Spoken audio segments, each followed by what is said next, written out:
네, 이번 한 주간의 증시 전망을 하면서 시장의 큰 그림 그려보는 시간입니다. 오늘 이 시간은 DS투자증권 리서치센터의 양혜정 투자전략팀장과 함께하겠습니다. 어서 오세요. 네, 안녕하세요. 네, 우리가 쉬어가는 동안에 시장 분위기가 많이 바뀐 것 같습니다. 어떻게 네. 포착하고 계십니까? 예. 일단 그 FOMC가 있었고 그다음에 그 전에 그 고용 지표 그리고 그 전에 이제 인플레이션 관련 지표들이 있었는데 인플레이션 지표에서는 확실히 좀 실망감이 좀 있었거든요. 네, 그래서 이제 금리 인하에 대해서 좀 시기가 좀 더 늦춰진다. 아니면 인하를 올해는 못할 것이다. 이런 것들이 좀 논란이 있다 보니까 이제 시장이 주장이 있었는데 어떻게 보면은 당연한 것이 금리라는 부분에 기대감을 가지고 시장이 상승했기 때문에 인하 시점이 가까워질수록 아마 이런 논란이 좀 계속 생길 것 같아요. 예, 그렇기 때문에 그 부분에 대해서 이렇게 너무 이제 민감하게 반응할 필요는 없지 않나 저희는 그렇게 생각을 하고 있고요. 중요한 것은 결국 연준은 인하를 할 가능성은 굉장히 높다는 부분을 좀 봐야 될 것 같다는 생각이고 그게 이제 시기와 이제 인하 폭만 문제가 있을 것 같고요. 그래서 중요하게 봐야 되는 것이 결국 시장 금리죠. 네, 시장 금리를 좀 보는 게 더 중요하지 않나 이렇게 보고 있거든요. 작년 10월에 금리가 이제 미 국채 기준이죠. 10년 기준으로 5% 수준에서 이제 안정을 찾았거든요. 이번에 4.7까지 갔거든요.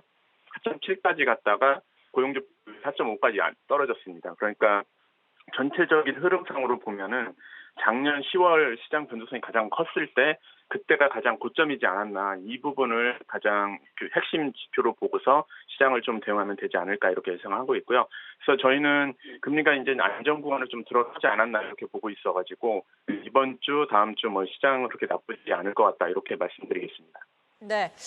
그리고 월요일 같은 경우에도 미국에서 연은 총재들, 리치몬드 연은 총재, 뉴욕 연은 총재가 비교적 비둘기적인 발언을 하면서 시장에 어느 정도 훈풍을 더하기도 했었는데 이번 주에는 이 밖에도 연은 인사들의 발언이 미국에서 또 잇따를 예정입니다. 어떻게 전망하고 계십니까? 네. 전반적으로 보면은 FOMC 인사들 투표인 인사들을 보면 약간 좀 비둘기적인 인사들이 좀 많은 편이긴 합니다. 예. 그렇다 그런 여러 가지 수를 떠나서 FOMC 자체에서 발표한 내용을 아직까지는 크게 벗어나는 내용을 얘기할 가능성은 좀 낮다고 저희는 보고 있어요. 왜냐하면 인플레이션 수준 자체가 아직까지 뭔가 확신을 주는 상황도 아니고 그리고 이제 그렇다고 지금 현재 금리 수준으로 보면은 이게 이제 긴축이 약하다 이렇게 하기도 좀 아직 어렵거든요. 왜냐하면 실질 금리를 보면은 지금 양위값을 계속 보여주고 있거든요. 거기다가 정책 금리 자체가 지금 시장 금리가 높은 수준입니다. 그렇다면은 이것만 보더라도 긴축 강도가 이렇게 약하다 그렇지는 않다 저희는 그렇게 보고 있는 거고 인플레이션 지표가 중요하고 향후에 금리 인하 시기는 연말이든 아니면 내년이든 언제든 진행할 수 있다. 이 정도의 어떤 언급으로 좀 마무리되지 않을까 생각하고 있고 그리고 지금 선거 시즌이거든요. 미국 같은 경우도. 그러다 보니까 연준 의사들도 좀 과격한 발언이라든지 약간 좀 시장의 컨센서스를 벗어난 그런 발언들은 좀 자제할 가능성이 높거든요. 그렇다 보니까 연준 인사들의 발언이 시장을 흔들 정도는 아니지 않을까 이렇게 예상을 합니다. 네.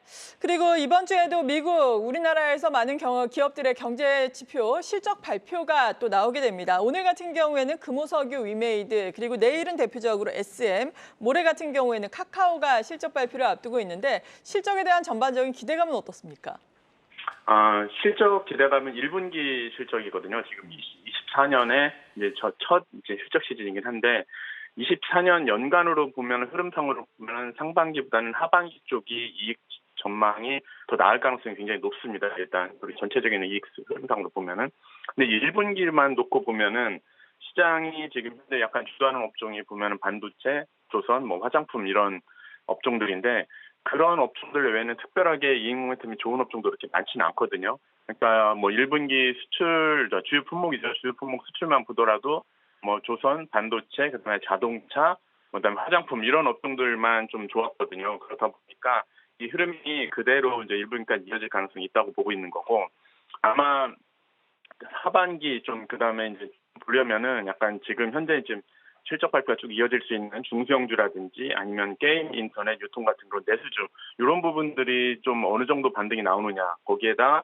그다음에 글로벌 이제 경기하고 좀 민감한 화학주나 철강주 이런 부분들이 얼마큼 실적이 나오느냐가 이제 관건인 것 같아요. 근데 1분기는 약간 실망일 수밖에 없지 않나 저희는 그렇게 예상을 하고 있고 하반기로 가면서 경기 좀 좋아지고 수출이 전반적으로 다른 업종으로 확산되는 그런 시그널이 나오기 시작하면은 그런 업종들을 좀 보면 되지 않을까 이렇게 추천드리겠습니다. 내일 상반기 최대 IPO 시장의 대어인 HD 현대 마린솔루션이 상장을 하게 됩니다. 기대감이 상당히 큰 종목이기는 한데 앞서서도 저희가 발언을 들어본 것처럼 외국인의 내일 또 투자자의 물량 99%가 상장 첫날 나올 수 있는 미확약 물량인 것으로 지금 알려지고 있어서 상장 첫날부터 이렇게 매도 폭탄을 맞는 것이 아닌가라는 우려감도 있거든요. 먼저 어떻게 보십니까? 지금 이제 현대마린이 이제 현대중공업 관련 이제 선박관리 서비스 업체인데, 조선업종 자체가 지금 심리는 나쁘지 않거든요. 그런데 이제 지금 현재 지수 자체가 앞서 언급해 주신 것처럼 지수 자체 수준이 지금 또 다시 한번 2,800 금방, 2,700 중반이기 때문에 2,800에 근접해 가고 있거든요. 그렇다 보면은 약간 좀 차익 실현은 나올 수가 있습니다. 예, 차익 실현은 나올 수 있는데 이제 전체적으로 보면은 이 조선업 자체가 지금 사이클상으로 보면 약간 초기 구간이기 때문에 시장 전체로 좀 길게 들고 가실 분들은 들고 가셔도 들고 가셔도 된다고 생각하는데, 이게 사이클이 긴 산업이다 보니까 중간중간에 실망감은 줄 수 있어요. 이익 측면에서 봤을 때. 예, 그래서 이제 단기적으로 그것만 보고 들어가신 분들은 차익 실현하는 것이 맞지만, 조선업 자체가 지금 수준은 늘기 시작했고, 그다음에 이익 자체가 좀 좋아지기 시작했고, 이제 발주가 느느냐 안 느냐 이런 부분이 좀 중요하긴 한데 증가할 가능성이 높지 않나 이렇게 지금 전체적으로 시장이 예상하고 있거든요. 그렇다 보니까 향후 2, 3년을 본다면은 그대로 들고 가도 나쁘지 않을 것 같다. 이 정도로 말씀드리겠습니다. 네. 그리고 고환율 국면이 지속되면서 수출주 중심으로 시장에 상승이 나왔습니다. 하지만 또 요 며칠 상황을 보자면 지금 한 3거래일 만에 달러화에 대한 원화 환율이 24원 정도 떨어지고 있는 상황이거든요. 이 부분에 대해서 수출주에 미치는 영향이라든지 환율 국면은 어떻게 보고 계신지 궁금한데요. 네, 환율 수준 자체가 이제 과거보다 분명 높아진 거는 맞거든요. 레벨 자체가. 이게 미국 경기가 좋고 그다음 미국이 금리 인상 국면이다 보니까 달러가 일단 강하다는 부분, 이 부분이 첫 번째 이유가 될 수 있을 것 같고, 그다음에 두 번째는 국내 기업들이 과거와 달리 그다음에 미국 쪽으로 투자를 많이 하고 있어요. 반도체도 그렇고 그다음에 2차 전지도 그렇고 대부분 보면은 설비 투자를 많이 해야 되는 대규모 자금이 소요되는 그런 투자거든요. 그렇다 보니까 환율 자체가 과거 1,100원 수준으로 떨어지기는 쉽지 않을 것 같다. 이 정도로 일단 환율에 대해서는 좀 말씀드릴 수 있을 것 같고, 수출주가 이제 좋았던 부분은 이제 자동차에서 확인이 됐거든요. 자동차가 확실하게 보면은 판매는 약간 좀 둔화되고 있는데 수출 때문에 이익이 좋아진 것은 분명히 확인되었기 때문에 수출주 중심의 흐름은 계속 진행되지 않을까 저희는 그렇게 예상을 합니다. 네, 예상을 하고 있고, 그다음에 이제 내수주에서 이제 변화하는 그런 기업들을 좀 주목해 볼 필요도 있을 것 같아요. 이제 최근에 보면 음식료라든지 화장품이나 이런 쪽에서 내수주지만 약간 수출 비중이 좀 늘어나는 애들, 그러니까 22년, 23년으로 봤을 때 매출에서 수출이 차지하는 비중이 좀 늘어나는 기업들이 좀 등장하고 있어요. 예, 그런 부분들은 내수주지만 수출주로 생각을 하고 좀 대응하면 어떨까, 예, 그런 부분들을 좀 봐도 나쁘지 않을 것 같다. 이 정도로 말씀드리겠습니다. 네. 마지막으로 이번 주 어떤 투자 전략이 필요하겠습니까?